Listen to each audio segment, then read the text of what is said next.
CPM-ന്റെ back bone എന്താണ്? Okay, secular Hindu വോട്ടാണ്. അതിലേറ്റവും പ്രധാനപ്പെട്ടത് ഈഴവ കമ്മ്യൂണിറ്റിയാണ്. അപ്പുറത്ത് പോയി ഇവരൊക്കെ മോഡിക്കൊക്കെ കൈയൊക്കെ കൊടുക്കും.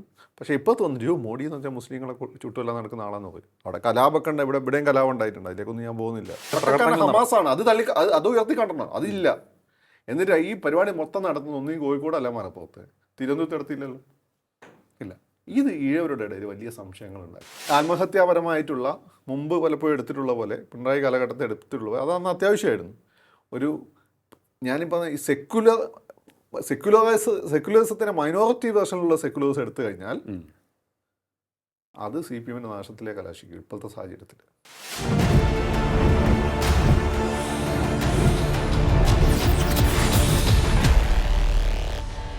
നമസ്കാരം, ടോക്കിംഗ് പോയിന്റിലേക്ക് സ്വാഗതം.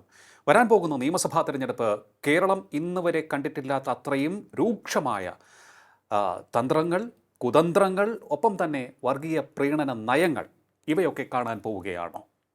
CPM ന്യൂനപക്ഷ വോട്ടുകൾ സ്വന്തം പെട്ടിയിലാക്കുവാനായി നിലപാടിൽ വെള്ളം ചേർക്കാൻ പോവുകയാണോ? ഇത് അവർക്ക് ഗുണം ചെയ്യുമോ അതോ വിജയം നൽകുമോ?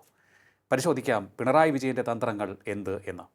നമ്മോടൊപ്പം ചേരുകയാണ് രാഷ്ട്രീയ നിരീക്ഷകൻ ശ്രീ ഫക്രുദ്ദീൻ അലി. നമസ്കാരം, ടോക്കിംഗ് പോയിന്റിലേക്ക് സ്വാഗതം.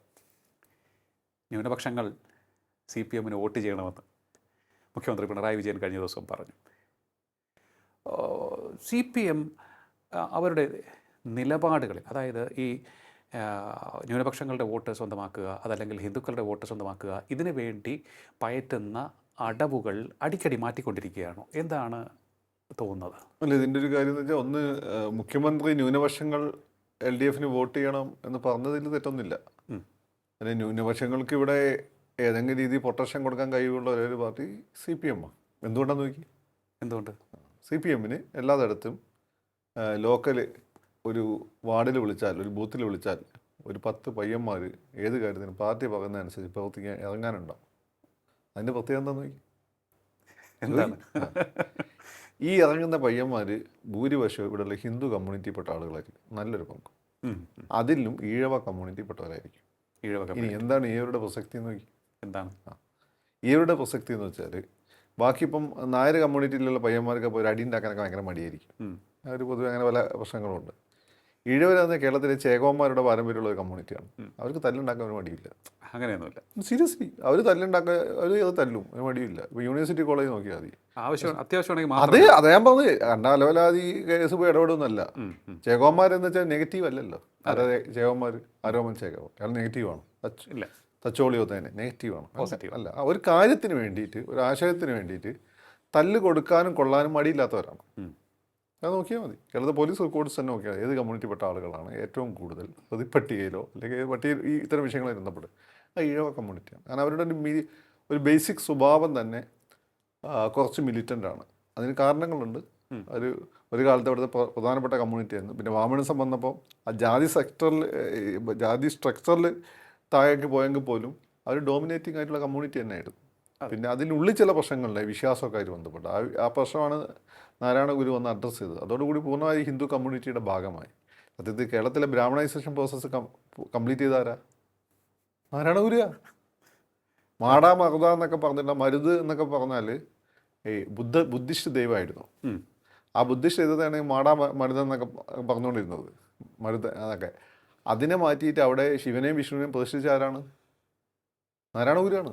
ഗുരുദേവനാണ് ഈഴവരെ പൂർണ്ണമായിട്ട് ഹിന്ദു ഫോൾഡിലേക്ക് കൊണ്ടുവന്നത്. പക്ഷെ അന്ന് നിങ്ങൾ എടുത്തു നോക്കിയാൽ നല്ല ട്രേഡേഴ്സും നല്ല ഫൈറ്റേഴ്സുമാണ്, ചേകവന്മാരാണ്. അപ്പോൾ നാരായണ ഗുരുവിന് ശേഷം SNDP അങ്ങനെ നിന്ന്, SNDPക്കാർ തല്ലിനൊന്നും പോകില്ലല്ലോ. അവർ ആ ഒരു പിന്നെ ഗുരുദേവൻ്റെ ജന്മദിനം ആഘോഷിക്കുക, അങ്ങനെയുള്ള പരിപാടികളൊക്കെ ആയിട്ട് മുന്നോട്ട് പോകും. അതിൻ്റെ ഒരു പൊളിറ്റിക്കലായ ആസ്പിറേഷൻസ് വന്നത് CPM-ലാണ്, CPI-യിലുമാണ്. CPI പിന്നെ ഒരു കോൺഗ്രസ് സ്വഭാവമുള്ള പാർട്ടിയാണ്. CPM-ലാണ് ആ ഒരു വിഭാഗത്തിൻ്റെ ശക്തി ഉള്ളത് കൊണ്ടാണ്, ഒരു പിന്തുണ ഉള്ളത് കൊണ്ടാണ് CPM ഇത്രയും കാലം കേരളത്തിൽ. CPM-ൻ്റെ ഏറ്റവും വലിയ മുതൽ എന്താണ്? കേരളത്തിലെ USP എന്താണ്? ഇവർ മസിലാണ്. ഇവർ ആളുകളെ മസിൽ പിടിച്ച് വെറുപ്പിക്കും. ആദ്യ കാലഘട്ടത്തിൽ AKGയുടെ നേതൃത്വത്തിൽ ഈ സമരങ്ങൾക്കൊക്കെ ഒരു കണ്ടിന്യൂറ്റി നൽകി ജാതി മതം നോക്കാതെ ആളുകളെ സഹായിച്ച ഒരു പോസിറ്റീവ് സാധനമുണ്ട്. അതിലുപരിയായിട്ട് CPM-നെ നിലനിർത്തിയ അടിയിൽ അവർക്കുള്ള മേൽക്കൈയാണ്. അത് EMS ഉള്ളപ്പോൾ VS ഉള്ളപ്പോൾ പിണറായി ഉള്ളപ്പോൾ അടിയിലുള്ള യൂണിവേഴ്സിറ്റി കോളേജിൽ അടി നിങ്ങളുടെ നേതാവായിരുന്നല്ലോ, അടിയായിരുന്നില്ല പണി. അടി ഞാൻ പണ്ടുണ്ടായിരുന്നല്ലോ, ഞാനുണ്ടായിരുന്നു. ഞാൻ പക്ഷെ അടിക്ക് എതിരായിരുന്നു കേട്ടോ, ഞാൻ വളരെ രക്ഷപ്പെടുത്തി കൊടുക്കുകയും ചെയ്തിട്ടുണ്ട്. പക്ഷേ ഡോമിനേറ്റിംഗ് ആയിട്ടുള്ള പക്ഷെ അടി തന്നെയായിരുന്നു, അടിയിലുള്ള മേൽക്കൈയായിരുന്നു. അത് തന്നെയായിരുന്നു. അപ്പോൾ അതിന് പറയുന്ന നമ്മളൊക്കെ നമ്മളെ കാലത്തിന് മുമ്പുള്ള കാലഘട്ടത്തിൽ KSUക്കാർ അടിയന്തരാവസ്ഥ കാലത്ത് വരെ വേട്ടയാടിയിരുന്നു, അതിനുള്ള തിരിച്ചടിയാണ്. അങ്ങനെയാണെങ്കിൽ നമ്മൾക്ക് പവർ കിട്ടിയപ്പോൾ നമ്മളെന്താ ചെയ്യേണ്ടത്? KSUവിൻ്റെ മോഡലല്ലല്ലോ പിന്തുടരേണ്ടത്, ജനാധിപത്യമാണല്ലോ. അത് ചെയ്തിട്ടില്ലല്ലോ, ആ അടി തന്നെയാണ്. അത് കഴിഞ്ഞപ്പം നമ്മളെ കാലഘട്ടമാകുമ്പോൾ കേരളത്തിൽ കോളേജിലൊക്കെ പോകുന്ന പിള്ളേർ മിഡിൽ ക്ലാസ് പിള്ളേരാണ്. 1-2 കുട്ടികൾ ഒരു കുടുംബത്തിലുണ്ടാവും. ഈ കുട്ടികളോട് ആദ്യം തന്നെ പറയുന്നത് പോലീസ് കേസ് പോയി കുടുങ്ങരുത്. രണ്ടാമത്തെ പണ്ടെന്ന് വെച്ചാൽ 10-20 പിള്ളേർ വീട്ടിലുണ്ടാവും. രണ്ട് മറ്റേ ഈ ടീമില്ലേ, വോളിബോൾ ടീമിൻ്റെ പിള്ളേർ വീട്ടിലുണ്ടാവും, അച്ഛന്മാരുടെ വീട്ടിലൊക്കെ. ഇപ്പം അതില്ല, 1-2 പിള്ളേരേ ഉള്ളൂ. അപ്പോൾ എന്താ സംഭവം എന്ന് വെച്ചാൽ അവരോട് പോലീസ് കേസ് പോയി കുടുങ്ങരുത്, അടി ഉണ്ടാവും, അടി കേട്ട് ഹോസ്പിറ്റലിൽ കിടന്നാൽ ലൈഫ് തീർന്നു, ആരോഗ്യം നശിക്കും. ഇത് പേടിച്ച് മിഡിൽ ക്ലാസ്സിൽ പിള്ളേർ എന്ത് ചെയ്യും? ഒന്നീ ശക്തൻ്റെ കൂടെ ചേരും, അല്ല നിശബ്ദരാവും. ഇങ്ങനെയാണ് അല്ല ആശയത്തിൻ്റെ കെട്ടുറപ്പും കൊണ്ടതല്ല. നമ്മൾ കണ്ടല്ല ആശയത്തിന് എത്ര കെട്ടുറപ്പ്. സോവിയറ്റ് റഷ്യ ആവുന്നതോടുകൂടി അത് തീർന്നു. അത് കഴിഞ്ഞ് പാർട്ടിയിൽ വിഭാഗീയത വന്നതോടുകൂടി ഇതും കോൺഗ്രസ് തമ്മിൽ വലിയ വ്യത്യാസമൊന്നുമില്ലാതെ. അപ്പോൾ CPMൻ്റെ ബാക്ക് ബോൺ എന്താണ്? സെക്കുലർ ഹിന്ദു വോട്ടാണ്. അതിലേറ്റവും പ്രധാനപ്പെട്ടത് ഈഴവ കമ്മ്യൂണിറ്റിയാണ്. അതാണ് അതിൻ്റെ സാധനം. ഈഴവ കമ്മ്യൂണിറ്റിയുടെ പ്രത്യേകത എന്ന് വെച്ചാൽ തല്ലണം വേണേൽ തല്ലവർ, മറ്റേ അങ്ങോട്ടും ഇങ്ങോട്ടും നോക്കില്ല. അത് ആ കമ്മ്യൂണിറ്റിയുടെ പ്രത്യേകതയാണ്. ഒരു കോസിന് വേണ്ടിയിട്ട് കേട്ടോ, കോസിന് വേണ്ടിയിട്ട് അത് ചെയ്യും. ആവശ്യമില്ല, ഒരു കോസിന് വേണ്ടി അവർ തല്ലും. ഇതാണ് ഇതിൻ്റെ ഇത്. അപ്പോൾ എന്താണ് ഈ പ്രസ്ഥാനത്തെ ബാക്കി കമ്മ്യൂണിസ്റ്റൊക്കെ എന്നോ കാലഘട്ടപ്പെട്ടതാണ് നിലനിർത്തിക്കൊണ്ടുപോകുന്നത്? EMSഉം നായനാരും VSഉം പിണറായി വിജയൻ ഉൾപ്പെടെയുള്ള ചെയ്ത കാര്യങ്ങളുണ്ട്. അതിലുപരിയായിട്ട് ആ കാര്യങ്ങൾ പലപ്പോഴും തിരിച്ചടികൾ ഉണ്ടായിട്ടുണ്ട്, സമൂഹത്തിന് എതിർപ്പുണ്ടായിട്ടുണ്ട്. ആ എതിർപ്പുണ്ടായ സമയത്ത് പാർട്ടി ഘടകത്തെ പാർട്ടിയെ മേലെ ഇതൊന്നും തട്ടാതെ കൊണ്ടുപോയത് ഈ കായിക ശക്തിയിലുള്ള ഈ പാർട്ടിയുടെ അപ്രമാദിത്യം. ഇതിനെ തടഞ്ഞു നിർത്താൻ കേരളത്തിൽ പറ്റിയ ഒരേ RSSകാരാണ്. അപ്പം വത്സൻ തില്ലങ്കരി ചേട്ടൻ്റെയൊക്കെ കുടുംബം എന്ന് വെച്ചാൽ കോൺഗ്രസ് കുടുംബം, എൻ്റെ കുടുംബം പോലുള്ള കുടുംബമായിരുന്നു. ഇവരൊക്കെ എന്തുകൊണ്ടാണ് കുറച്ച് ആളുകൾ ആദർശം കൊണ്ട് RSS ആയി, പല ആളുകൾ ഇവന്മാരോട് തിരിച്ചടിക്കാൻ വേണ്ടി മാത്രം കോൺഗ്രസ് കുടുംബങ്ങൾ ആളുകൾ RSS ആയിട്ടുണ്ട്. ഇത് യാഥാർത്ഥ്യമാണ്. അവിടെ നിന്നാണ് നിങ്ങൾ അടുത്ത ചോദ്യം വരുന്നത്. നിങ്ങൾ ആദ്യത്തെ ചോദ്യത്തിലേക്ക് പോകുമ്പോൾ മൈനോറിറ്റി അപ്പീസ്മെൻറ്റ്. അപ്പോൾ മൈനോറിറ്റിക്ക് ഭീഷണി കേരളത്തിലെ നെഗറ്റീവ് അനുസരിച്ച് ശരിയാണെങ്കിലും തെറ്റാണെങ്കിലും RSS BJP എന്നാണ്. അവർ മുസ്ലിങ്ങളെ മൊത്തം കൊല്ലാൻ നടക്കുകയാണ് എന്നാണല്ലോ അജണ്ട. ഞാൻ അങ്ങനെയൊന്നും കണ്ടിട്ടൊന്നുമില്ല. ഞാൻ അവരുടെ നടുവിൽ വളർന്നിട്ടുള്ള ഒരാളാണ്. ചുറ്റുപാട് RSSകാരും CPMമാരുണ്ടായിരുന്നു, EMമാരുണ്ടായിരുന്നു, RSSകാരുണ്ടായിരുന്നു. അതിനോട് വളർന്ന ഒരാളാണ്. എനിക്കങ്ങനെ തോന്നിയിട്ടില്ല. ഇത് ആളുകൾ സ്വയം ഞങ്ങളവരെ അറ്റാക്ക് ചെയ്യാൻ വരികയെന്ന് സ്വയം വിചാരിച്ചാൽ നമുക്കൊന്നും ചെയ്യാൻ പറ്റില്ല. ഏതായാലും കേരളത്തിലെ മൈനോറിറ്റിയുടെ മുസ്ലിംസിൻ്റെ ഒരു ധാരണ അതാണ്. അത് നന്നായിട്ട് ജമാഅത്തെ ഇസ്ലാമി പോഷിപ്പിക്കുന്നുണ്ട്. വോട്ട് ബാങ്കിന് വേണ്ടി സെക്കുലർ പാർട്ടികൾ ചെയ്യുന്നുണ്ട്. അപ്പുറത്ത് പോയി ഇവരൊക്കെ മോഡിക്കൊക്കെ കൈയൊക്കെ കൊടുക്കും. പക്ഷേ ഇപ്പുറത്ത് വന്നിട്ട് മോഡി എന്ന് വെച്ചാൽ മുസ്ലിങ്ങളെ ചുറ്റുമെല്ലാം നടക്കുന്ന ആളെന്ന് പറയും. അവിടെ കലാപൊക്കെ ഉണ്ട്, ഇവിടെയും കലാപം ഉണ്ടായിട്ടുണ്ട്. അതിലേക്കൊന്നും ഞാൻ പോകുന്നില്ല. ഇവിടെ കലാപം ഉണ്ടായപ്പോൾ എന്തൊക്കെ സംഭവിച്ചു, അത് അവിടുത്തെ കലാപം ഉണ്ടായിട്ടുണ്ട്. അത് വേറെ ഒരു സൈക്കോളജിയാണ്, മനസ്സിലായില്ല? അപ്പോൾ സാധാരണ അപ്പോൾ എന്താണ് നിങ്ങൾ ഈ പ്രൊജക്റ്റ് ചെയ്തിരിക്കുന്ന RSS BJP കലാപകാരികൾ തെരുവിലിറങ്ങിയാൽ അവരെ സംരക്ഷിക്കാൻ ശേഷിയുള്ള ആർക്കാണ്? CPM. എന്തുകൊണ്ടാണ് CPM അണികൾ നല്ലൊരു പങ്കും ഹിന്ദുക്കളാണ്. ഹിന്ദുക്കൾ തന്നെ സെക്കുലർ ഹിന്ദുക്കളാണ്. അതിൽ തന്നെ തല്ലിങ്ങോട്ട് കിട്ടിയാൽ കൊടുക്കാൻ മടിയില്ലാത്ത, ഒരു കോസിന് വേണ്ടി തല്ലാൻ മടിയില്ലാത്ത ഈഴവരാണ്, ഈഴവ യുവാക്കളാണ്. ഇപ്പോഴാണ് കുറച്ച് മുസ്ലിംസിന് കിട്ടിയത്. ഇപ്പോൾ കുറച്ച് ക്രിസ്ത്യൻസ് പയ്യന്മാർ വന്നിട്ടുണ്ട്. അവരൊന്നും പോലീസ് കേസ് വരുമെന്ന് അവരൊന്നും സൈഡിലോട്ട് വരില്ല. മുസ്ലിംസ് കുറച്ച് മിലിറ്റൻ്റാണ്, അവന്മാർ വരും. പക്ഷേ RSSനെ തടഞ്ഞു നിർത്താൻ അവന്മാർക്ക് പറ്റില്ല. നിങ്ങളെ ഞാൻ പറയുന്നതാണ്, നിങ്ങൾ പ്രൊജക്റ്റ് ചെയ്യുന്ന ശത്രുകാരാണ് RSS BJP ആണ്, ആണല്ലോ. അതിൽ നിങ്ങൾ ഈ മീഡിയയിലൊക്കെ കാണും ഫാസിസ്റ്റ് ഇതാണല്ലോ. അതിനെ CPMന് തടഞ്ഞു നിർത്താൻ പറ്റുന്നത് എന്തുകൊണ്ടാണ്? എന്തുകൊണ്ട് കോൺഗ്രസ് തടഞ്ഞു നിർത്താൻ പറ്റുന്നില്ല? ഒന്നാമത് സംഘടനാ സംവിധാനമില്ല. ഒന്നീ പറഞ്ഞിട്ട് ഈഴവ ബെൽറ്റിൻ്റെ സ്വാധീനം കോൺഗ്രസിനില്ല. അതുള്ള നിങ്ങൾ ഉള്ളി തൊലി പൊളിക്കുമ്പോൾ പൊളിച്ചെന്ന് അവസാനം എത്തുന്നത് CPMനെ നിലനിർത്തുന്ന ഈഴവ ബോഡിയാണ്. പക്ഷേ ആ തരത്തിലുള്ള ഒരു പരിഗണന ഈഴവ കമ്മ്യൂണിറ്റിക്ക് CPM കൊടുക്കുന്നുണ്ട്. നേതൃത്വം നമ്മളെ പാർട്ടി സെക്കുലർ പാർട്ടിയാണല്ലോ, അതിൽ അങ്ങനെ ഈഴവ ഒന്നും ഇല്ലല്ലോ. പക്ഷേ ഇതാണ് റിയാലിറ്റി. കൊടുക്കുന്നില്ലെങ്കിൽ പോലും ഈഴവർക്ക് ഗുണം ഉണ്ടാകുന്നുണ്ട് കച്ചവടത്തിനും പഞ്ചായത്തുകളിലൊക്കെ തന്നെ. പിന്നെ ചില ഇപ്പം നിങ്ങളുടെ പഞ്ചായത്തിൽ അവിടെ ഒരു ജനറൽ കാൻഡിഡേറ്റ് ആയിരുന്നു ആവേണ്ടിയിരുന്നത്, പഞ്ചായത്ത് പ്രസിഡന്റ് ആവേണ്ടിയിരുന്നു. പക്ഷേ അവരെ വെട്ടാൻ വേണ്ടിയിട്ട് വേറൊരാളെ കൊണ്ടുവന്നു. അതെന്ന് വെച്ചാൽ അവർ വേണ്ടി BSൻ്റെ കൂടെ പോയിട്ട് അങ്ങനെയൊക്കെ ആലോചിക്കണ്ടേ? അങ്ങനെയൊക്കെ പാർട്ടി ചെയ്യും. അതൊക്കെ പാർട്ടിയുടെ പ്രത്യേക രീതിയാണ്, പ്രത്യേക ഇടപെടലാണ്. അതൊക്കെ പോട്ടെ. പക്ഷേ അതർവൈസ് ഈവർക്ക് പൊതുവേ ഗുണം ഉണ്ടാവാറുണ്ട്, മറ്റുള്ളവർക്ക് ഉണ്ടാവാറുണ്ട്. പക്ഷേ കേരളത്തിൽ ഇതിൻ്റെ ഒരു ഗുണമെന്ന് വെച്ചാൽ ഇതാണ്, എല്ലാ സ്ഥലത്തും ഇങ്ങനെ ഒരു കമ്മ്യൂണൽ ആയ ഒരു പ്രശ്നം ഉണ്ടാവാതെ നോക്കുന്നതിൽ ഈ പാർട്ടിക്ക് ഒരു പങ്കുണ്ട്. അത് എന്താണ് കാരണം എന്ന് വെച്ചാൽ ഒരു പിണറായിയോ ഒരു EMS ഒരു VS വിചാരിച്ച് നടക്കുന്ന കാര്യമല്ല. നാട്ടിൽ ഓരോ പ്രദേശത്തും എന്തിനും പോകുന്ന കുറച്ച് ചെറുപ്പക്കാരുള്ളതുകൊണ്ട് ആ ചെറുപ്പക്കാരാരാന്ന് ഞാൻ പറഞ്ഞത്. അപ്പോൾ ഇപ്പോൾ അടുത്ത കാലത്ത് എന്താ സംഭവിച്ചതെന്ന് വെച്ചാൽ ഇത്രയും കാലം പിണറായി ഈ ഒരു ഈഴവ നായർ പ്ലസ് ദളിത് ഹിന്ദു സെക്കുലർ വോട്ടിൻ്റെ ഒരു എന്താണ് പറയുക ഒരു തരത്തിൽ കലക്റ്റീവായിട്ടാണ് ജയിച്ചുകൊണ്ടിരുന്നത് VSൻ്റെ കാലം വരെ. പക്ഷെ അതിൻ്റെ കാര്യം എന്ന് വെച്ചാൽ 5 വർഷം കഴിയുമ്പോൾ പ്രദേശത്ത് കൊണ്ടിരുന്നു എന്തൊക്കെ ചെയ്താൽ. പിണറായി അതിനെ മറിച്ചത് അഡീഷണലായിട്ട് അതുവരെ കൂടെ കൂട്ടാതിരുന്ന വിശ്വാസികളായ മലപ്പുറം സമ്മേളനത്തിൽ പ്രമേയം കൊണ്ടുവന്ന് വിശ്വാസികളായ മുസ്ലിങ്ങളെയും ക്രിസ്ത്യാനികളെയും ന്യൂനപക്ഷങ്ങളെ കൊണ്ടുവരണം. അങ്ങനെ ഒരുപാട് ആളുകളെ കൊണ്ടുവന്നു. KS മനോജിനെ കൊണ്ടുവന്നു. അതുപോലെ തന്നെ ഈ പറയുന്ന എന്താണ് നമ്മുടെ ഇപ്പോഴത്തെ അബ്ദുൾ റഹ്മാനെ കൊണ്ടുവന്നു. അതിൻ്റെ മുൻപ് ജലീലിനെ കൊണ്ടുവന്നു. അങ്ങനെയുള്ള ആളുകളൊക്കെ കൊണ്ടുവന്നു. ആ വിഭാഗത്തിൻ്റെ കൂടി, അതായത് മുസ്ലിം ലീഗ് പോരാ എന്ന് വിചാരിച്ച് കിടക്കുന്ന കുറച്ച് കമ്മ്യൂണൽ സ്വഭാവമുള്ള മുസ്ലിങ്ങളെയൊക്കെ, അല്ലെങ്കിൽ മലബാറിൽ ഈ ലീഗിൻ്റെ അതിപ്രസരം കൊണ്ട് റെപ്രസെൻറ്റേഷൻ കിട്ടാതെ പോകുന്ന കോൺഗ്രസ് മുസ്ലിങ്ങളെ, അതാണ് അബ്ദുൾ റഹ്മാൻ, അല്ലെങ്കിൽ നമ്മുടെ നിലമ്പൂരെ MLA ആയിരുന്ന അൻവറൊക്കെ, ഇങ്ങനെയുള്ള ആളുകളെ ഇങ്ങോട്ട് കൊണ്ടുവന്ന് അങ്ങനെ ഒരു അഡീഷണൽ 5% വോട്ട് കൂടി CPM-നെ ചേർക്കാൻ അദ്ദേഹത്തിന് പറ്റി. പക്ഷെ അതിന് കൊടുക്കേണ്ടി വന്നൊരു വില പല ലോക്സഭാ ഇലക്ഷനുകളിലും നമ്മൾ കണ്ടു. ഈഴവ സ്വാധീനമുള്ള നല്ല ഈഴവ സ്പിരിറ്റുള്ള മേഖലകളിൽ, പാർട്ടി സ്പിരിറ്റുള്ള ആറ്റിങ്ങൽ നിയോജകമണ്ഡലം, തിരുവനന്തപുരം, അതല്ലെങ്കിൽ തൃശ്ശൂർ നിയമസഭാ നിയോജകമണ്ഡലം, മലബാറിലെ പല നിയോജകമണ്ഡലങ്ങൾ, അപ്പോൾ ആകെവട്ടം ജയിക്കേണ്ട ഒരാവശ്യം അവിടെ അല്ല. LDF വളരെ പിന്നോട്ട് പോയി. മലബാറിൽ കോൺഗ്രസിന് അതിന് ഗുണം കിട്ടി, തെക്ക് കോൺഗ്രസിന് പ്ലസ് BJPക്ക് അതിന് ഗുണം കിട്ടുകയും ചെയ്യുന്ന ഒരു സാഹചര്യം. അതായത് CPM-ൻ്റെ വോട്ട് ഒലിച്ചു പോകുന്ന ഒരു സാഹചര്യം ചില കമ്മ്യൂണലായിട്ടുള്ള മദനിയായിട്ടുള്ള ഒരു കൂട്ടുകെട്ട് പോലെയുള്ള, അല്ലെങ്കിൽ അവിടെ ഹമാസ് കാണിച്ച തോന്നിയാസത്തിന് ന്യായീകരണം കൊടുക്കുന്ന രീതിയിൽ സ്ത്രീകളുടെയും കുട്ടികൾക്കും അവിടെ കൊല്ലുന്നതിന് നമ്മൾ എതിരാണ്. ഇവിടെ തുടക്കക്കാരൻ ഹമാസാണ്. അത് ഉയർത്തി കണ്ടണം. അതില്ല. എന്നിട്ട് ഈ പരിപാടി മൊത്തം നടത്തുന്ന ഒന്നും കോഴിക്കോടല്ല മലപ്പുറത്ത്, തിരുവനന്തപുരത്ത് നടത്തിയില്ലല്ലോ. ഇല്ല. ഇത് ഈഴവരുടെ ഇടയിൽ വലിയ സംശയങ്ങൾ ഉണ്ടാക്കിയിട്ടുണ്ട്. പണ്ടത്തെ പോലെ നിങ്ങളുടെ അമ്മേനെ അച്ഛനൊക്കെ പോലെ കമ്മ്യൂണിസ്റ്റുകാർ വന്ന് തല വെട്ടിയാലും കമ്മ്യൂണിസ്റ്റ് ആകെ ചാവും എന്ന് വിചാരിച്ച് നാളെ ആളൊന്നുമല്ല ലിയോ രാധാകൃഷ്ണൻ മോഹൻ. നിങ്ങൾ കേസ് ബേസ്ഡ് ആയിട്ട് നിലപാടെടുക്കുന്ന ആളുകളായിരിക്കും. നിങ്ങളുടെ അച്ഛനും അമ്മയും അങ്ങനെ ആവണമെന്നില്ല. നിങ്ങളുടെ മോനും ഒക്കെയാണ് ഇപ്പോഴത്തെ ഭൂരിപക്ഷം. അച്ഛനും അമ്മേൻ്റെ കാലഘട്ടം അന്നായിരുന്നു. അവരെന്തിനാ പാർട്ടി തന്നെ നിൽക്കുള്ളൂ. അവർ ഈ ഒരു ജനറേഷൻ താഴെ ജനറേഷൻ അവരത് ടേക്കൺ ഫോർ ഗ്രാൻഡഡായി എടുത്തില്ല. ഇനി അങ്ങനെ തന്നെ ആയിരിക്കും മിക്കവാറും. അതാണ് അതിൻ്റെ പ്രശ്നം. ആ സമയത്താണ് ഈ തിരിച്ചറിവിൻ്റെ ഫലമായിട്ടാണ് ഇങ്ങനെയുള്ള തലക്കെട്ടുകാരന്മാരുടെ ആവശ്യങ്ങൾ അങ്ങനെ പൂർണ്ണമായിട്ട് സ്കൂളിലെ സമയം മാറ്റുന്നത്, ഇത്തരം കാര്യങ്ങളെല്ലാം ഇവർ പറയുന്നത് അനുസരിച്ച് കാര്യങ്ങൾ നീങ്ങുന്ന അവസ്ഥ മാറണമെന്ന് തോന്നില്ല ആ പാർട്ടിക്ക് ഉണ്ടാവും. എനിക്ക് തോന്നിയിട്ടുള്ളത് ശിവൻകുട്ടിയൊക്കെ ശക്തമായ നിലപാടെടുക്കുകയും ചെയ്തു. എന്നിട്ട് പറഞ്ഞ് ഞാൻ അന്നേ പറഞ്ഞിട്ടുണ്ട് ഇവരെ വിശ്വസിക്കാൻ പറ്റില്ല.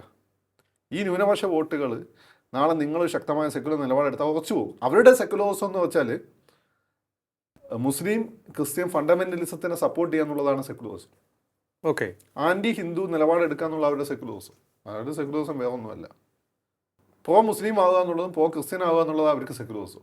അത്തരത്തിലൊരു മാറ്റം അതാണ് ഈ രണ്ട് സമുദായങ്ങളെ സെക്കുലറിസം അതാണ്. അല്ല നിങ്ങളെ പറഞ്ഞ ഹിന്ദുക്കൾ കാണുന്ന പോലെ എല്ലാവരെയും മനുഷ്യന്മാരായി കാണുന്ന സെക്കുലറിസം അല്ല അവരുടേത്. മനസ്സിലായില്ലേ? അപ്പം ഈ നിലപാടെടുത്ത സമയത്ത് സെക്കുലർ ആയിട്ടുള്ള ഹിന്ദുക്കൾക്ക് അതൊരു പ്രശ്നം. BJP ആണെങ്കിൽ വരൂ മക്കളെ എന്നൊക്കെ പറഞ്ഞാൽ മുരളീധരനെ പോലുള്ള ഈഴവ നേതാക്കന്മാരൊക്കെ തുറന്നു വിട്ടിരിക്കുകയാണ്. മുരളീധരൻ മാത്രമല്ല, ശോഭാ സുരേന്ദ്രൻ. അവരുടെ കേരളത്തിലെ ഏറ്റവും സ്ട്രോങ് ആയിട്ടുള്ള 3 ഫേസ് മുരളീധരൻ, സുരേന്ദ്രൻ, ശോഭാ സുരേന്ദ്രൻ ഈഴവരാണ്. ഇനി നമ്മുടെ വേറെ പല നേതാക്കന്മാരും കല്യാണം കഴിച്ചിരിക്കുന്നത് ഈഴവ പെൺകുട്ടികളെയാണ്. അവരുടെ ഇടയിൽ ജാതി ഇല്ലാത്തതുകൊണ്ട് അവരെ പറയാത്തതാണ്. എനിക്കറിയാം. പലരും കല്യാണം കഴിച്ചിരിക്കുന്നത് ഈഴവ പെൺകുട്ടികളെയാണ്. ഇത് ഉള്ളിലറിയാം. ഇപ്പോൾ SNDP തൃശ്ശൂർ ഇലക്ഷൻ എടുത്ത നിലപാട് ഈഴവനെ സഹായിക്കണമെന്ന രീതിയിലാണ് ഞാൻ കേട്ടിട്ടുള്ളത്. അത്ര വെള്ളാപ്പള്ളിക്ക് സുരേഷ് ഗോപിന് താല്പര്യമില്ല. അയാൾ സിനിമക്കാരൻ എന്നൊക്കെ അതിനും പറയില്ല. ഇങ്ങനെ PC ചോദ്യം പറയും അയാൾ സിനിമക്കാരൻ. പക്ഷേ അവിടെ ഈഴവർ വോട്ട് ചെയ്തായിരിക്കും. ക്രിസ്ത്യാനികൾ വോട്ട് മാത്രമല്ല, അവിടെ ഒരു വലിയ ഈഴവ കമ്മ്യൂണിറ്റി ഉണ്ടെങ്കിൽ ഒരാളുടെ മെജോറിറ്റി എന്ന് തോന്നുന്നു. അല്ല, ഈ പല തെരഞ്ഞെടുപ്പുകളിലും ഇപ്പോൾ കഴിഞ്ഞ തദ്ദേശ തെരഞ്ഞെടുപ്പിലും ഒക്കെ തന്നെ പല സ്ഥലങ്ങളിലും ഞാൻ അന്വേഷിച്ചപ്പോൾ, നേരിട്ട് സംസാരിച്ചപ്പോൾ മനസ്സിലാക്കാൻ കഴിഞ്ഞത് ഈഴവ മെജോറിറ്റിയുള്ള സ്ഥലങ്ങളിലൊക്കെ തന്നെ ആ വോട്ടിങ്ങിനെ സ്വാധീനിക്കാൻ അവരുടെ കമ്മ്യൂണിറ്റി നേതാക്കൾക്ക് സാധിച്ചിട്ടുണ്ട്. അത് പൊളിറ്റിക്കൽ പാർട്ടികളെ അപ്രസക്തരാക്കിയിട്ടുണ്ട്. അവരുടെ ആ ഒരു തീരുമാനവും വോട്ടിംഗ് പാറ്റേണും പലപ്പോഴും ഈഴവർ ഇതുവരെ ഈഴവ വോട്ട് എന്ന രീതിയിൽ അവർ ഒരു എന്താ പറയുക, വെള്ളാപ്പള്ളി പറയും നമ്മളെ ആളുകൾ ചിഹ്നം നോക്കി വോട്ട് ചെയ്യും, മറ്റുള്ള ജാതി നോക്കി വോട്ട് ചെയ്യുന്നു.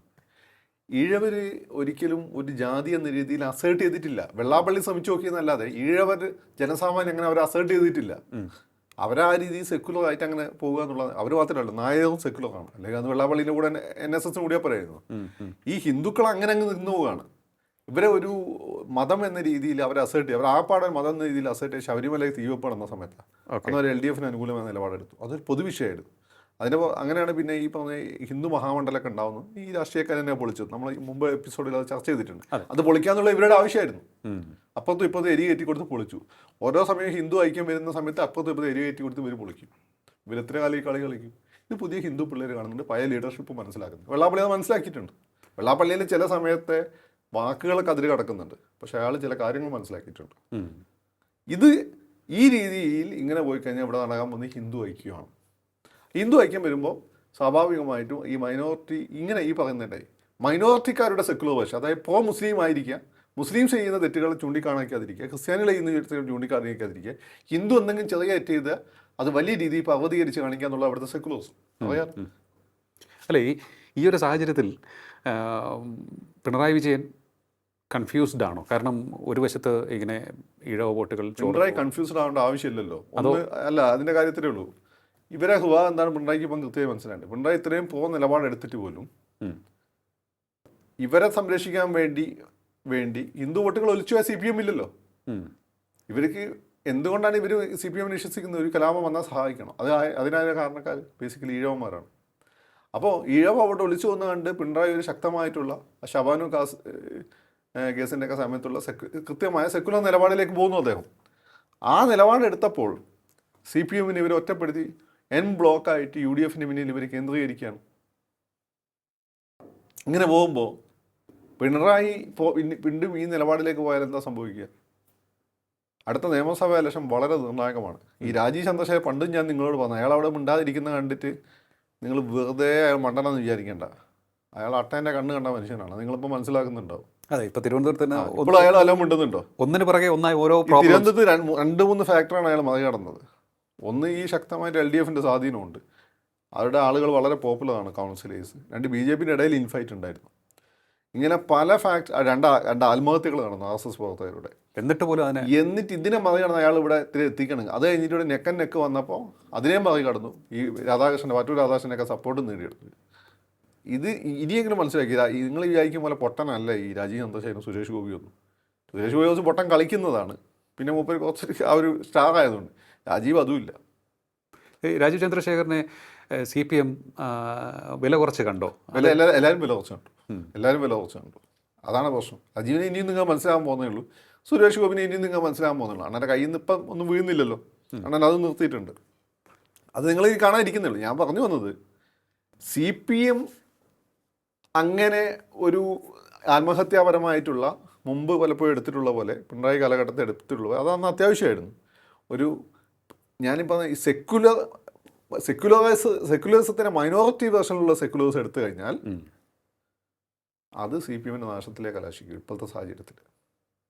ഞാൻ നിങ്ങളെ അച്ഛൻ്റെ അമ്മേൻ്റെ കമ്പനിയിൽ നിങ്ങൾക്കില്ല, നിങ്ങളെ മോനുമില്ല. ഒന്നിനോട് ഈ ഒരു പ്രത്യയശാസ്ത്രത്തോടില്ല. മതത്തിനോടെ അതികളൊക്കെ ഉണ്ടാവും, ഒരു പ്രത്യയശാസ്ത്രത്തോടില്ല. അതാണ് പുതിയ കാലഘട്ടം. അവർ പണ്ടത്തെ പോലെ EMS ഒരു ലേഖനം എഴുതി കൊടുത്താൽ അത് ശരിയാണെന്ന് വിശ്വസിക്കുന്ന ആളുകളും അല്ല നിങ്ങളാരും. നിങ്ങൾക്ക് കൃത്യമായി നിങ്ങളുടെ യുക്തിബോധമുണ്ട്, കാര്യങ്ങൾ കൃത്യമായി ഇൻഫർമേഷൻ കിട്ടുന്നുണ്ട്, അതിൻ്റെ പുറത്ത് നിങ്ങൾ നിലപാടെടുക്കുള്ളൂ. ആ സമയത്ത് ശരിയായ സെക്കുലർ നിലപാടുമായിട്ട് CPM മുന്നോട്ട് CPMനോട് തൊടാൻ പറ്റില്ല. കാരണം CPM ആണ് ഏറ്റവും കംഫർട്ടബിൾ. ഇവിടെ നാട്ടുകാർക്ക് ജീവിക്കാൻ ഏറ്റവും കംഫർട്ടബിൾ CPM ആണ്. പക്ഷേ അതിൽ വെള്ളം ചേർത്താൽ പിന്നെ CPMൻ്റെ ആവശ്യമില്ലല്ലോ. അതുകൊണ്ടാണ് പാർട്ടി ആ നിലപാടിലേക്ക് പോയത്. ഇനി ഇവരാവശ്യപ്പെടുന്നത് നിങ്ങൾ അതുപോലെ തിരിച്ചു വന്നാലേ ഞങ്ങൾ നിങ്ങൾക്ക് വോട്ട് ചെയ്യുള്ളൂ എന്ന് പറഞ്ഞാൽ അത് നിങ്ങളുടെ നാശമാണ്. ഇവിടെ ഒരു ഹിന്ദു ഏകീകരണം വന്നു കഴിഞ്ഞ് ഇവിടെ 50% ഉണ്ടല്ലോ. ഇവർ നായർ ഏകീകരണം കൊണ്ട് ദളിതം കൂടി കൺസോൾട്ടേറ്റ് ചെയ്താൽ നിങ്ങൾ എന്ത് ചെയ്യും? ക്രിസ്ത്യാനി മുസ്ലിം കൺസോൾട്ടേറ്റ് ചെയ്യുന്നതിൽ ഒരു ലിമിറ്റ് ഉണ്ട്, എനിക്കറിയാം. നിങ്ങൾ എന്ത് ചെയ്യും? ചെയ്യാൻ പറ്റില്ല നിങ്ങൾക്കൊന്നും. നിങ്ങൾ ഉന്തി അങ്ങോട്ടാണ് ഈ സാധനത്തെ കൊണ്ടുപോകുന്നത്. ഓക്കെ, അപ്പോൾ അത് അങ്ങനെ നോക്കുമ്പോൾ വളരെ സങ്കീർണമായൊരു സാഹചര്യമാണ് കേരള രാഷ്ട്രീയത്തിൽ ഇപ്പോൾ നിലനിൽക്കുന്നത്. അത് പറയേണ്ടത് ചില സമയത്തൊക്കെ പറഞ്ഞേ പറ്റുള്ളൂ. ഞാൻ ഇത്രയും പറയാതിരിക്കുന്നത് ചിലതൊക്കെ പറഞ്ഞേ മതിയാവുള്ളൂ, അല്ലെങ്കിൽ ഈ സൊസൈറ്റി നശിച്ചു പോകും. അപ്പോൾ ഇത് എന്തായാലും മറുവശത്ത് നിൽക്കുന്നവർക്ക് ഇത് ഞാനൊരു കാര്യം നിങ്ങളെ പറഞ്ഞല്ലോ, ഇവിടെ പിണറായി വിജയൻ്റെ ഭരണം നിലനിർത്തേണ്ടതും പിണറായി ശക്തനായി നിൽക്കേണ്ടതും രാജീവ് ചന്ദ്രശേഖർ BJPൻ്റെ ലീഡർഷിപ്പിൽ നിൽക്കേണ്ടതും രാജീവിൻ്റെ അണ്ടറിൽ ഇവിടെ ഒരു BJP ശക്തിപ്പെടേണ്ടത് ഇവിടെ ഭൂരിപക്ഷങ്ങൾ ആവശ്യമല്ല, മൈനോറിറ്റിയുടെ ആവശ്യമാണ്. നിങ്ങൾ 2 ഡിബേറ്റ് രാജീവിൻ്റെ കാര്യം വന്നിട്ട് അപ്പം പിണറായിൻ്റെ പോകും. കാരണം എങ്കിൽ മാത്രമാണ് ഈ ഹിന്ദുവിൻ്റെ ട്രൂ സെക്യുലർ വിഷൻ ഇവിടെ ഹിന്ദുവിന് നിലനിർത്തിക്കൊണ്ട് പോകാൻ പറ്റുള്ളൂ. അല്ലെങ്കിൽ നിങ്ങൾ ആ കളി കളിക്കുമ്പോൾ RSS അപ്പോൾ സ്വാഭാവികമായിട്ടും നിങ്ങൾ RSS ആ രീതിയിൽ വർഗീയവാദി ആയതുകൊണ്ടല്ല കേരളത്തിൽ. പക്ഷെ നിങ്ങളിങ്ങനെ വർഗീയവാദമാകുമ്പോൾ അവർ തിരിച്ച് സ്വാഭാവികമായിട്ട് കളിക്കും. അത് കളിച്ചേ മതിയാവുള്ളൂ. അല്ലേ, ഈ കാര്യങ്ങളൊക്കെ എനിക്കിപ്പോൾ ഓർമ്മ വരുന്നത് പണ്ട് ആര്യാട് മുഹമ്മദ് പലപ്പോഴും പറഞ്ഞിട്ടുണ്ട്. ചില കാര്യങ്ങളൊക്കെ പലപ്പോഴും പറഞ്ഞിട്ടുള്ള പിന്നെ കാര്യം. KN ഖാദർ അതായത് ലിമിറ്റേഷൻസ് ഉണ്ട് എങ്കിലും സൂചിപ്പിച്ചിട്ടുണ്ട്. ലിമിറ്റേഷൻ ഉണ്ട്, ലീഗിൻ്റെ നേതാവാണല്ലോ. ഓക്കെ. പക്ഷെ അദ്ദേഹത്തിന് അറിയാൻ കാര്യം സൂചിപ്പിച്ചിട്ടുണ്ട്. ചില ടോക്സൊക്കെ കേട്ടാൽ ഇൻഡയറക്റ്റ്ലി അദ്ദേഹം പറയുന്നുണ്ട്. അതെ, ഈ കേരളത്തിലെ അത്തരത്തിലുള്ള ബാലൻസ് കീപ്പ് ചെയ്യാൻ അറിയാവുന്നുള്ള നേതാക്കളുടെ കുറവ് മുസ്ലിം ലീഗിലുണ്ടാകുന്നോ?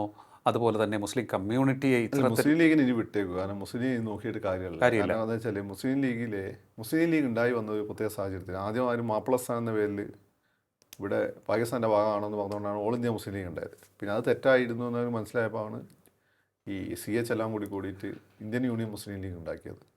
മനസ്സിലായി? ആ ഇന്ത്യൻ യൂണിയൻ മുസ്ലിം ലീഗ് മുഹമ്മദ് അലി ശിഹാബ് തങ്ങളുടെ കാലഘട്ടം വരെ ആ ലൈനിൽ പോയിക്കൊണ്ടിരുന്നതാണ്, വളരെ സെക്യുലർ ആയിട്ടുള്ള. ഞാൻ നിങ്ങളോട് പറഞ്ഞിട്ടുണ്ടോ? പക്ഷേ ഇപ്പോൾ അല്ലലും അല്ലട്ടലും ഇല്ലാത്ത തലമുറ വന്നു കഴിഞ്ഞു. അവരെ സംബന്ധിച്ചിടത്തോളം ഇന്നലെ എന്താണെന്ന് അവർക്ക് അറിയില്ല. മാപ്പിളസ്ഥാന് വേണ്ടി വാദിച്ചവരുടെ പിൻഗാമികളാണ് ഞങ്ങൾക്ക് ഈ രാജ്യത്തിലെ കൂറ് പലപ്പോഴും ചോദ്യം ചെയ്യപ്പെടുന്നത് അതുകൊണ്ടാണ് എന്നവർക്ക് അറിയില്ല. അവർ ലോകത്തുള്ള എല്ലായിടത്തും കയ്യിലിരിപ്പുകൊണ്ട് മുസ്ലിംസ് എന്ത് ചെയ്യുന്നു? പീഡിപ്പിക്കപ്പെടുന്നു. പലസ്തീനിൽ വരെ കയ്യിലിരിപ്പാണ്. അന്ന് ഈ സൗദി അറേബ്യയിലെ മക്കയിലെ ഷെരീഫ് ഉൾപ്പെടെയുള്ള ആളുകളാണ് ഈ തുർക്കിയിലെ സുൽത്താനെ തോൽപ്പിക്കാൻ വേണ്ടിയിട്ട് 1-ാം ലോക മഹായുദ്ധ കാലഘട്ടത്തിൽ ബ്രിട്ടനെ സഹായിച്ചത്.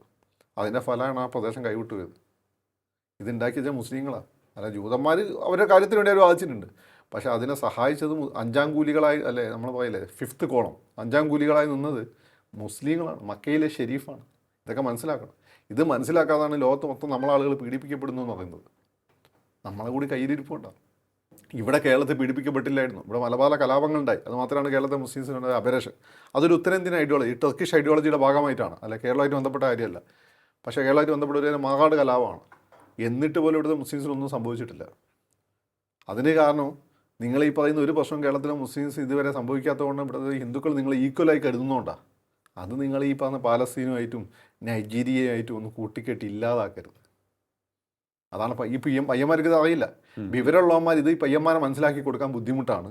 ഇത് മനസ്സിലാക്കി കൊടുത്തു കഴിഞ്ഞാൽ ഇവന്മാർ ഓൺലൈനിൽ വന്ന് നമ്മളെ സംഘികളാക്കി കളയും എന്ന് പേടിച്ച് പറഞ്ഞു കൊടുക്കാതിരിക്കുകയാണ്. അതാകുമ്പോൾ ഇപ്പോഴത്തെ ലീവിന് പ്രതീക്ഷ അല്ല എന്ന് പറയുന്നത്. ഓക്കെ, നമുക്ക് പിണറായി, രാജീവ് ചന്ദ്രശേഖർ ഇവർ രണ്ടുപേരിലും പ്രതീക്ഷയുണ്ട്. അവരാണ് ഇവർക്കേ പറ്റുള്ളൂ. VD സതീശൻ, നിങ്ങൾക്ക് ബോധവും വിവരമുള്ള മൈനോറിറ്റിപ്പെട്ടവനാണെങ്കിൽ നിങ്ങൾക്ക് പിണറായിയെ ഡിസേർട്ട് ചെയ്യാൻ പറ്റില്ല, രാജീവിനെ തള്ളിക്കളയാൻ പറ്റില്ല. ഓക്കെ, നിങ്ങൾക്ക് നിങ്ങളെ ഭാവിയെ പറ്റി വലിയ യുക്തിപരമായ ചിന്തയുണ്ടെങ്കിൽ. അല്ല, ഇപ്പോൾ ഇവിടെ ജയിച്ച കൗൺസിലർമാരോടൊക്കെ സംസാരിക്കുമ്പോൾ അവർക്ക് അത്തരത്തിൽ യാതൊരു അജണ്ടയും ഇല്ല. അവരുടെ മനസ്സിൽ ശക്തമായ ഡെവലപ്മെൻറ്റ് കൊണ്ടുവരിക, അല്ല അതാണ് അവരുടെ മനസ്സിലുള്ളത്. അതന്നെ. പക്ഷേ ഇപ്പോൾ ഇത്തരത്തിലുള്ള കേരളത്തിൽ ഞാൻ പറഞ്ഞത്, കേരളത്തിൽ RSS എവിടെയാണ് മുസ്ലിങ്ങൾക്കെതിരെ തിരിഞ്ഞത്? അല്ല, ഇതിപ്പോൾ ഞാൻ ചോദിക്കുന്നത് ഒന്ന് തിരിഞ്ഞൊരു മാകാട് കലാപമാണ്. ഒന്നാമത്തെ കലാപം എന്ന് വെച്ചാൽ ന്യൂ ഇയർ ഈവിൽ ഏതൊരു പെൺകുട്ടിയോട് ആയിരുന്നു മിസ്ബിഹേവ് ചെയ്താണ്, അതിൻ്റെ പുറത്തുണ്ടായ കലാപം. രണ്ടാമത്തെ കരുതി കൂട്ടി RSS കൊന്നാണ്. പിന്നുള്ളത് 4-ാപുരം കലാപമാണ്. അവിടെ CPM-കാരായ ഇഴവരും ലീഗുകാരായ ധനാഢ്യരായ മുസ്ലിംസും തമ്മിലുള്ള വർഗ്ഗസമരമാണ് അവിടെയും RSS-അല്ല.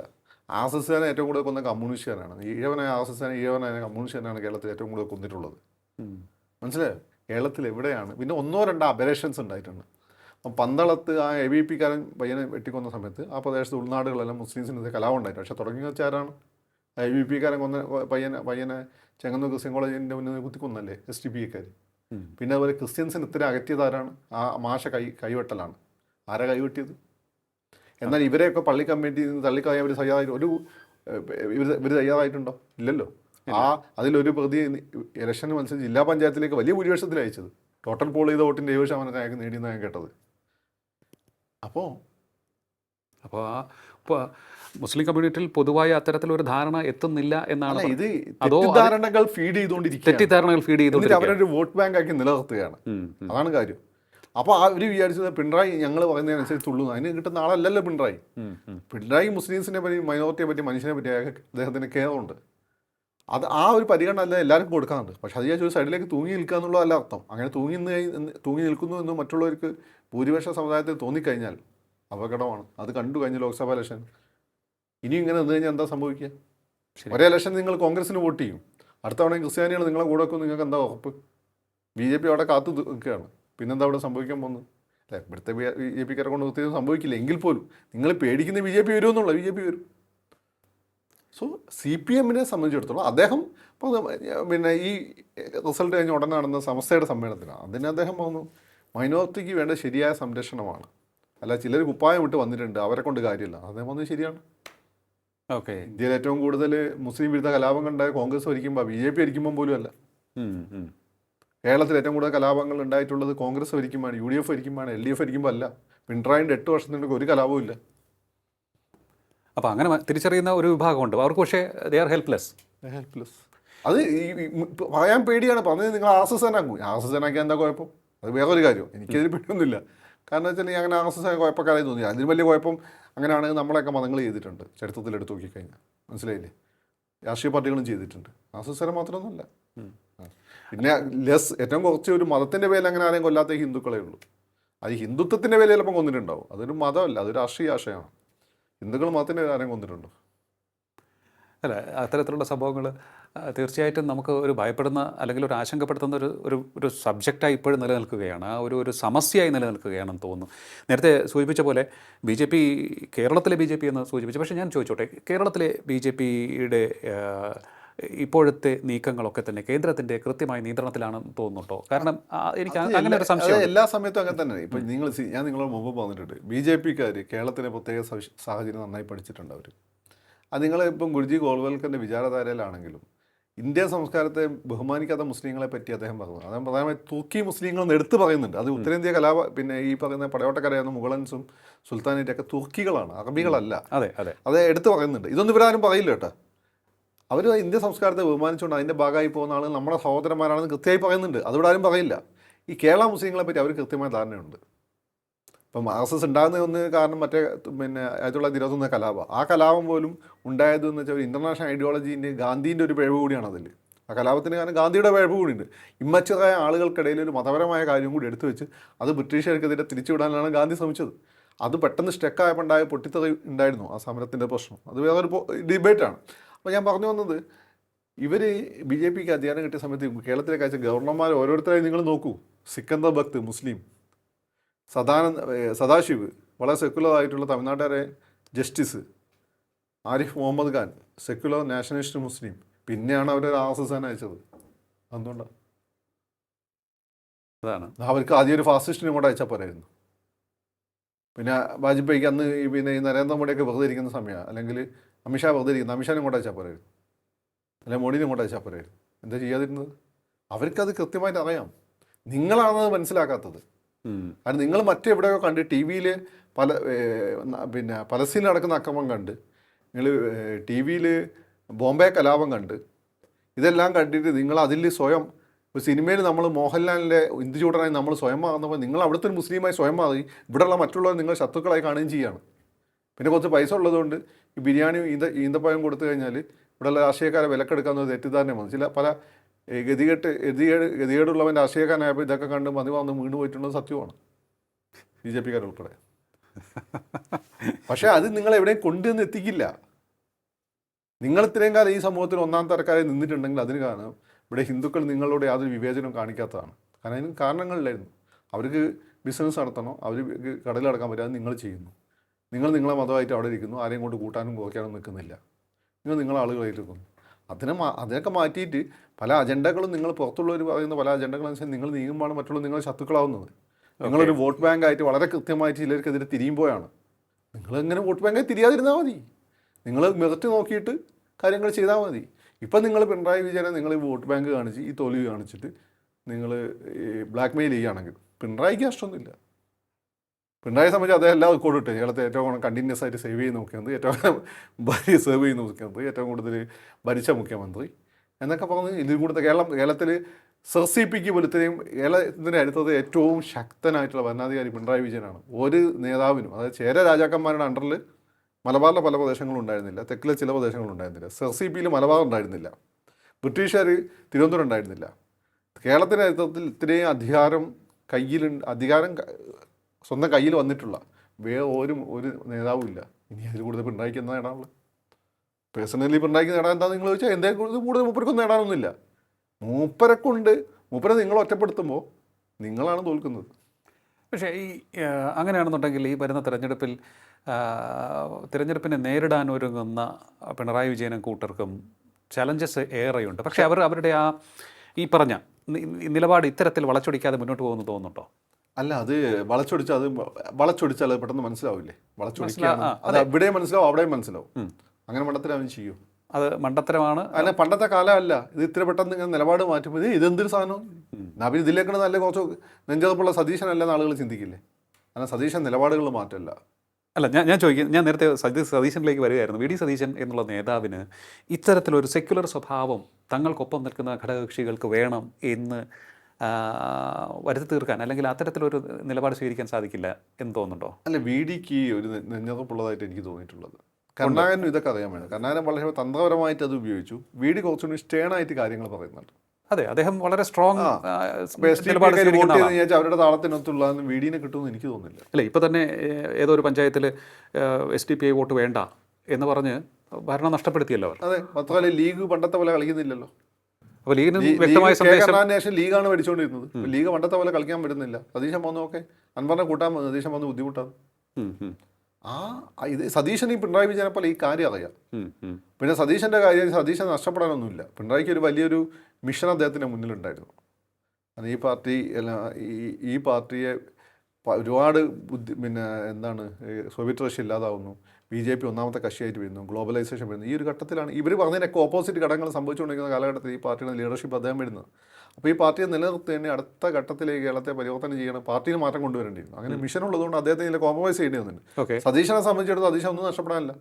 സതീശൻ ഇടക്കിടക്ക് പറഞ്ഞല്ലോ, ചിലപ്പോൾ ഇത് കഴിഞ്ഞ് എനിക്ക് വനവാസത്തിന് വേണ്ടിയിരുന്നു. സതീശനറിയാം ചിലപ്പോൾ മുഖ്യമന്ത്രി ആക്കില്ല മോര് വെട്ടിക്കളയും. ഈ ലോബിക്ക് പുറത്തും ഹൈക്കമാൻഡിന് സ്വാധീനം ഉണ്ടല്ലോ. യെസ്, മനസ്സിലായില്ലേ? അപ്പോൾ സതീശനെ സംബന്ധിച്ച് അതിന് ഒരു നെഞ്ഞുറപ്പുള്ള നേതാവാണ്. അപ്പം സതീശനും പിണറായി തമ്മിലുള്ള മത്സരം വരുന്നതെന്ന് വെച്ചാൽ ആര് വെള്ളം ചേർക്കുന്നുവോ അവരുടെ ക്രെഡിബിലിറ്റി നഷ്ടപ്പെടും. സതീശൻ വെള്ളം ചേർത്തില്ലെങ്കിൽ സതീശൻ ഈ പറയുന്ന ഹിന്ദു വോട്ടുകളെ കൂടി സതീശനെ സ്വാധീനിക്കാൻ പറ്റും. അങ്ങനെ ഒരു സാഹചര്യം പറ്റും, ഉണ്ട്. ആളുകൾ കണ്ടുകൊണ്ടിരിക്കല്ലേ സതീശനെ പറ്റി അങ്ങനെ നിലപാടില്ലല്ലോ ആളുകൾക്ക്. അങ്ങനെ ഒരു ആടിക്കളിക്കുന്ന നേതാവ് നിലപാടില്ല. ഒരു ഉറപ്പുള്ള നേതാവ്, നിലപാടുകൾ ഉറപ്പുള്ള ഇത് പിണറായിയെ പറ്റിയുണ്ട്. പക്ഷെ ഇതിൽ ഈ നിർണായക ഘട്ടത്തിൽ 2-3 മാസത്തിലെ കാര്യത്തിന് വേണ്ടിയിട്ട് വെള്ളം ചേർത്ത് കഴിഞ്ഞാൽ ഭയങ്കര അപഹാസ്യരായിപ്പോകും. ഇതിൽ ആരായാലും ഇവരായി നിന്ന് കഴിഞ്ഞാൽ ആളുകൾ റെസ്പെക്ട് ചെയ്യും. പക്ഷെ ഞാൻ ചോദിച്ചോട്ടെ, പിണറായി വിജയൻ മുകളിൽ നിൽക്കുന്നു, പക്ഷേ CPM-ൻ്റെ അടിത്തട്ടിലേക്കുള്ള ഈ പിണറായി പ്രഭാവം CPM-നുള്ളിലെല്ലാം വേണം. എങ്കിൽ മാത്രമേ ഇത്തരത്തിൽ ആരെയും അടച്ചാക്ഷേപിക്കാതെ, ആരെയും മോശമായി ചിത്രീകരിക്കാതെ മുന്നോട്ട് പോകാൻ സാധിക്കുകയുള്ളൂ, നിലപാടിൽ വെള്ളം ചേർക്കാതിരിക്കാൻ സാധിക്കുകയുള്ളൂ. പിണറായിയാണ് ലാസ്റ്റ് നേതാവ്. കാരണം പിണറായിയുടെ കാലഘട്ടം കഴിയുമ്പോഴേക്ക് ആ ഒരു പാർട്ടിയെ സംഘടനാ സംവിധാനം ശക്തിപ്പെടുത്തി പിണറായിയെ പോലുള്ള നേതാവിനെ അവിടെ അദ്ദേഹം കൊണ്ടുവന്ന് ഇരുത്തണം, അല്ലെങ്കിൽ പ്രശ്നമാണ്. ഓക്കെ, അല്ല ഞാൻ ചോദിച്ചോട്ടെ, അപ്പോൾ ആ രീതിയിൽ CPM-ൽ അല്ലെങ്കിൽ ഇടതുപക്ഷത്തിനുള്ളിൽ പിണറായിക്ക് ഉള്ള സ്വാധീനം എന്തായാലും വി ഡി സതീശൻ അക്കാര്യം ഒരു വെല്ലുവിളി തന്നെ ആയിരിക്കില്ലേ? ആ സ്വാധീനം ഇല്ല സതീശന്, കോൺഗ്രസിലും ഇല്ല, UDF-ലും ഇല്ല. എന്നിട്ട് സതീശൻ ആ സ്റ്റാച്ചറിൽ വന്നു എന്നുള്ള അയാളുടെ നെഞ്ഞുറപ്പാണ്. അത് ശരിയാണ്, അത് ഞാൻ സമ്മതിക്കുന്ന കാര്യമാണ്. തീർച്ചയായിട്ടും അത്തരത്തിൽ ഒരു നേതാവിന് നിലപാട് സ്വീകരിച്ച് എത്രയോ വളരെ ക്രൂഷ്യൽ ആയിട്ടുള്ള സിറ്റുവേഷൻസ് പലപ്പോഴും. രാഹുൽ മാങ്കൂട്ടൻ വിഷയം വന്നപ്പം 4 YouTube ചാനലുകളാണ് ഇയാൾക്കെതിരെ സതീശൻ നാണം കടത്താൻ വേണ്ടി ഇറങ്ങിയത്. അതൊന്നും വെറുതെ ഉണ്ടായിരുന്ന ബോധം വീരുള്ള ആളുകൾക്ക് തോന്നില്ല. കാരണം അത് കൃത്യമാണ്. കോൺഗ്രസ് ഒന്നും തന്നെ അദ്ദേഹത്തെ സപ്പോർട്ട് ചെയ്യാൻ ഒരാളും വന്നിട്ടില്ല. അതെ, പക്ഷേ അദ്ദേഹം നിലപാടിൽ ഉറച്ചു. ശരിയാണ്, അതാണ് അതിൻ്റെ കാര്യം. മാത്രമല്ല എങ്ങനെ സതീശൻ്റെ പാര പണിയാന്ന് ആലോചിച്ചുകൊണ്ടിരിക്കുകയാണ്. കഴിഞ്ഞ ദിവസം മാത്യു കോയലിനാണ്. മാത്യു കോയലപ്പോൾ എനിക്കൊക്കെ മതിപ്പുള്ളായിരുന്നു. മുപ്പത് കഴിഞ്ഞ ദിവസം ഈ കൊച്ചി മേയർ 4 തവണ ജയിച്ച അവിടെ ഭൂരിപക്ഷമായി ഈഴവ കമ്മ്യൂണിറ്റി പെട്ട ഒരു ലേഡി വേണോ, അതോ അല്ലെങ്കിൽ ഈ ഫസ്റ്റ് തവണ ജയിക്കുന്ന സംസ്ഥാന നേതാവായിട്ടുള്ള, ഇനി MLA കാര്യം വരാൻ സാധ്യതയുള്ള സംസ്ഥാന നേതാവായിട്ടുള്ള ദീപ്തി വേണം. സതീശനെടുത്ത നിലപാട് അവിടെ ഈ കുട്ടി വരട്ടെ എന്നുള്ളതായിരുന്നു, ഈഴവ പെൺകുട്ടി വരട്ടെ എന്നുള്ളതായിരുന്നു. അവിടെ ഭൂരിപക്ഷം അവർ തന്നെയാണ്. അല്ല, അവരും നാല് തവണ ജയിച്ചാണ്, ഏറ്റവും പോപ്പുലറാണ് ആ നിലപാട്. അപ്പം സതീശൻ പറഞ്ഞൊരു പോയിന്റ് വെച്ചാൽ അത് ഈ എന്താണ് കൗൺസിലേഴ്സ് അങ്ങനെ തീരുമാനിച്ചു. അപ്പം മാത്യു പറയാണ് അങ്ങനെയാണ് എല്ലാ കാര്യത്തിനും ഇനി അങ്ങനെ ആയിക്കോട്ടെ. അർത്ഥം എന്താ പറയുമോ, ചേച്ചി MLA സതീശന് ഗ്രൂപ്പൊന്നും ഇല്ലല്ലോ. സതീശന് വേണേൽ കോൺഗ്രസിന് ഇന്നത്തെ സാഹചര്യത്തിൽ ഗ്രൂപ്പ് ഉണ്ടാക്കാം. പക്ഷെ എന്തുകൊണ്ട് സതീശൻ്റെ പേരിൽ ഗ്രൂപ്പ് ഉണ്ടാവുന്നില്ല? കാരണം കണ്ട അവനും ഇവനും പറഞ്ഞ അലവലാതി പറയുന്നത് കേട്ട് അതിനനുസരിച്ച് ആക്ട് ചെയ്യാൻ സതീശനെ കിട്ടില്ലെന്ന് അവർക്കറിയാം. അങ്ങനെയുള്ള ആളുകളെ വില ഗ്രൂപ്പ് ഉണ്ടാവുള്ളൂ. അതെ, പിണറായിൻ്റെ വില പാർട്ടി ഗ്രൂപ്പ് ഉണ്ടായിരുന്നില്ല, പാർട്ടി സംവിധാനമായിരുന്നു, ഒഫീഷ്യൽ സംവിധാനമായിരുന്നു പിണറായി. പിന്നെ VSന് കൂടെ ഉണ്ടായിരുന്ന ആരാണ്? പഴയ ആദർശത്തിലൊക്കെ പണ്ടത്തെ ആദർശാത്മകമായ സാഹചര്യത്തിൽ അത് മുഖ പിടിച്ചിരുന്ന ഒരു കൂട്ടം ആളുകളാണ്. വ്യക്തിപരമായിരുന്നില്ല അത്, രണ്ട് വ്യക്തിപരമല്ല, ഒന്നൊരു ഒഫീഷ്യലും ഒന്ന് അതെ. കോൺഗ്രസിൽ അതല്ലേ, വ്യക്തിപരമാണ് ഗ്രൂപ്പ്. ആ ഗ്രൂപ്പിൻ്റെ അടിസ്ഥാനം എന്താണ്? ചെവിയിൽ ഓതി കൊടുത്ത നേതാവ് കേട്ടിട്ട് ആക്ട് ചെയ്യുമ്പോൾ ആ നേതാവിൻ്റെ കൂടെ ആൾ വരും. സതീശൻ അങ്ങനെ കിട്ടാത്തതുകൊണ്ടാണ് സതീശൻ്റെ വലിയ ഗ്രൂപ്പ് ഉണ്ടാവാത്തത്. അല്ല, സതീശൻ തീർച്ചയായിട്ടും കോൺഗ്രസിലെ ഒരു ഉരുക്ക് മനുഷ്യൻ തന്നെയാണ്. കാരണം ഇത്രയും സതീശൻ നിങ്ങൾ നോക്കിയാൽ മതി, സതീശൻ്റെ ചുറ്റും നോക്കി കഴിഞ്ഞാൽ ഈ അഞ്ചാറ് ബന്ധങ്ങളും കാണില്ല. സതീശൻ ഇങ്ങനെ അതെ, പലപ്പോഴും മാന്യമായ ഇടപെടൽ. അതാണ് 10-20 വർഷമായിട്ട് ഒരു മാധ്യമപ്രവർത്തകൻ എന്ന നിലയിൽ എനിക്ക് മനസ്സിലാക്കാൻ സാധിച്ചിട്ടുള്ള VD സതീശൻ മാന്യമായ നിലപാടുകൾ, എനിക്ക് നല്ല ക്ലാരിറ്റി ഉണ്ട്, ക്ലാരിറ്റിയുള്ള സംഭാഷണം. അടുത്ത 2 മണിക്കൂറുള്ള ഇന്റർവ്യൂ അല്ല, അതിലൊന്ന് ഞാൻ കൃത്യമായി ഇന്ന് കേട്ടു, ഷെറീഖ് ശംസുദ്ദീനായിട്ട്. എന്ത് ക്ലാരിറ്റിയാണ് അയാൾക്ക് കാര്യങ്ങൾക്ക്. അതെ, ഇങ്ങനൊരു ക്ലാരിറ്റി ഞാൻ മുമ്പ് CPM പഠന കോൺഗ്രസ്സിൽ ഒരിക്കൽ പിണറായി വിജയൻ എന്തോ ഒരു റിപ്പോർട്ട് ചെയ്യുമ്പോൾ ഞാൻ കണ്ടിട്ടുണ്ട്. പക്ഷേ പിണറായി വിജയൻ അങ്ങനെ പാർട്ടി സംവിധാനം ഉണ്ടായി അദ്ദേഹത്തെ സപ്പോർട്ട് ചെയ്ത്, തോമസ് ഐസക്, ബേബി എല്ലാം മേലെ എക്സ്പെർട്ട്. കോൺഗ്രസ് അങ്ങനെ അല്ല. എന്നിട്ടാണ് സതീശൻ, എന്ത് ക്ലാരിറ്റിയാണ്, A to Z ക്ലാരിറ്റിയാണ് സതീശൻ. അതെ, അല്ല എന്തായാലും സതീശൻ എന്തായാലും ഒരു പലപ്പോഴും നന്നായി പെർഫോം ചെയ്യുകയും എന്നാൽ അണികൾ കൂടെ നിൽക്കാത്ത ഒരു ക്യാപ്റ്റനായി പോകുന്നു എന്നുള്ളതാണ് അല്ലേ, ഒരു ശിഥിലമായ ടീമിൻ്റെ ഉജ്ജ്വലനായ ക്യാപ്റ്റൻ, ഒറ്റയ്ക്ക് യുദ്ധം ജയിക്കുന്ന ക്യാപ്റ്റൻ. കപിൽദേവ് 1983 വേൾഡ് കപ്പ് ഏതാണ്ട് ഒറ്റയ്ക്ക് ജയിപ്പിച്ചത്. സിംബാബ്വെക്കെതിരെ 6 വിക്കറ്റ് പോയി, പിന്നെ 100 റണ്ണാവുന്നതിന് 6 വിക്കറ്റ് പോയി, 17 റൺസൊക്കെ ആയപ്പോൾ കുറേ വിക്കറ്റുകൾ പോയി തോൽക്കുന്ന ഘട്ടത്തിൽ ആണ് മൂപ്പര് ഒറ്റയ്ക്ക് 120 റണ്ണെടുത്ത് ആ കളി ജയിപ്പിച്ചു. അത് കഴിഞ്ഞ് ഫൈനലിൽ വിവിയൻ റിച്ചാർഡ് എന്ന് പറഞ്ഞ ഗംഭീര ബാറ്റ്സ്മാൻ ഉണ്ടായിരുന്നു, ഓൾറൗണ്ടർ. അങ്ങനെ ഒരു ക്യാച്ച് സ്വന്തം ബോൾ അങ്ങനെ എടുത്തിട്ടുണ്ട്. അതാണ് ആ കളീനെ ഗതി മാറ്റിയത്, പിന്നോട്ടോടി. അങ്ങനെ ഒറ്റയ്ക്ക് കളിക്കുന്ന ഒരാളാണ് ഈ സതീശൻ. സതീശൻ ജയിച്ചാലും പിണറായി ജയിച്ചാലും രാജീവ് ചന്ദ്രശേഖർ ജയിച്ചാലും കേരളത്തിൻ്റെ വിജയമാണ്. വേറെ ഏതാ അലവലാതി ജയിച്ചാൽ അങ്ങനെ ആയിരിക്കില്ല. എന്തായാലും കപിൽദേവിൻ്റെ ആ പ്രകടനങ്ങൾ 1983 ലോകകപ്പിൽ കപിൽദേവിൻ്റെ പ്രകടനങ്ങൾ ഉജ്ജ്വലമായിരുന്നു. ഒപ്പം കപിൽദേവിൻ്റെ ഒപ്പം നിന്ന കുറേയേറെ താരങ്ങളെ നമുക്ക് മറക്കാൻ സാധിക്കില്ല. പക്ഷേ മാച്ചിങ് ആയിട്ടുള്ളപ്പോൾ ഞാൻ പറഞ്ഞുതരാം, അന്ന് ഗവാസ്കർ ഒരു ഗവാസ്കറെക്കാലൊക്കെ ഏകദിനത്തിന് പറ്റിയ ഒരാളായിരുന്നില്ല.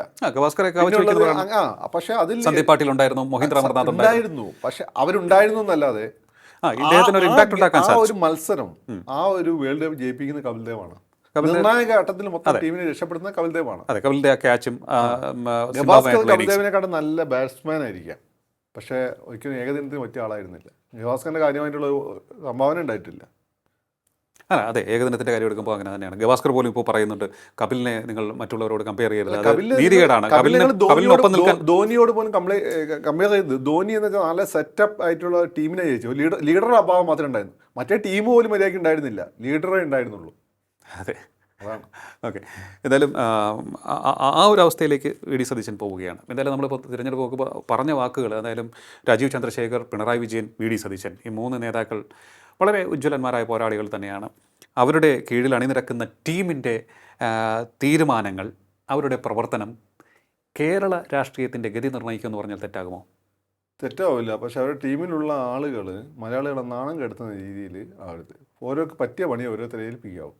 അല്ലാതെ ഇന്ന് മൊത്തം വിഷ്വൽ മീഡിയ ഇങ്ങനെ കണ്ണും തുറന്നുകൊണ്ട് നിൽക്കുന്ന സമയമാണ്. അതുകൊണ്ട് എടുക്കാൻ പറ്റാത്ത ഭാരമൊന്നും ഇഷ്ടം കൊണ്ടോ മറ്റോ ആരെയും ഏൽപ്പിക്കരുത്. എന്താ ഞാൻ പറഞ്ഞത്, നിങ്ങൾക്ക് ഉദ്ദേശിക്കുന്നത് നിങ്ങൾക്ക് മനസ്സിലായി. ഏതായാലും കേരള രാഷ്ട്രീയം കാണാൻ പോകുന്നത് ഇതുവരെ കണ്ടിട്ടില്ലാത്തത്രയും തന്ത്രങ്ങളും കുതന്ത്രങ്ങളും നിറഞ്ഞ പോരാട്ടമായിരിക്കും എന്ന് തുടക്കത്തിൽ ഞാൻ പറഞ്ഞു. അത് യാതൊരു മാറ്റവുമില്ലാത്ത കാര്യം തന്നെയാണ്. ഈ തന്ത്രങ്ങളും കുതന്ത്രങ്ങളും മെനയുന്ന നേതാക്കൾക്കൊപ്പം അണികൾ എങ്ങനെ നിൽക്കുന്നു എന്നുള്ളതാണ്. അതിനൊപ്പം തന്നെ ഈ നേതാക്കളുടെ തീരുമാനങ്ങൾ എത്രത്തോളം ഉറപ്പുള്ളതാണ് എന്ന് ലോകം നോക്കിക്കൊണ്ടിരിക്കുകയാണ്. പിണറായി വിജയൻ തൻ്റെ നിലപാടിൽ വെള്ളം ചേർത്താൽ അദ്ദേഹത്തിന് പിന്നീട് വെള്ളം കുടിക്കേണ്ടി വരും. അതുപോലെ തന്നെ രാജീവ് ചന്ദ്രശേഖർ കരുത്തനാണ്, അദ്ദേഹം വളരെ ശക്തമായി മുന്നേറിക്കൊണ്ടിരിക്കുകയാണ്. അദ്ദേഹത്തെ വില കുറച്ച് കാണുന്ന പല എതിർ ചേരിയിലെ നേതാക്കളും ഇപ്പോൾ അത് തിരിച്ചറിഞ്ഞുകൊണ്ടിരിക്കുകയാണ്. ചില്ലറക്കാരനല്ല രാജീവ് ചന്ദ്രശേഖർ എന്ന്, വരാൻ പോകുന്നത് അദ്ദേഹത്തിൻ്റെ നാടുകളായിരിക്കും എന്ന്. നേരെ മറിച്ച് ഇപ്പുറത്തേക്ക് നോക്കുമ്പോൾ വി.ഡി. സതീശൻ എന്ന കരുത്തനായ പോരാളി, ഉജ്ജ്വലനായ നേതാവ്, അദ്ദേഹത്തിനൊപ്പം നിൽക്കുവാൻ കൂട്ടാക്കാത്ത UDFൻ്റെ അണികളും കോൺഗ്രസിലെ നേതാക്കളെയുമാണ് നമ്മൾ കാണാൻ കഴിയുന്നത്.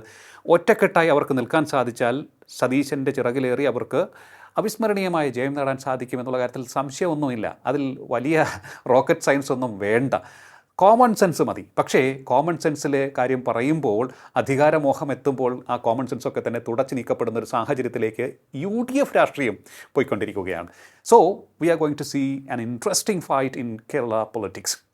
കാത്തിരുന്ന് കാണാം എത്രത്തോളം അത് ക്ലൈമാക്സിലെത്തുമ്പോൾ മാറി മറിയും എന്ന്. വളരെയധികം നന്ദി ഇത്രയും സമയം ടോക്കിംഗ് പോയിന്റുമായി സംസാരിച്ചത്. ടോക്കിംഗ് പോയിന്റിൻ്റെ ഈ അധ്യായം ഇവിടെ പൂർണ്ണമാകുന്നു. ഇനി അടുത്ത എപ്പിസോഡ് കാണാം നമുക്ക്. നമസ്കാരം.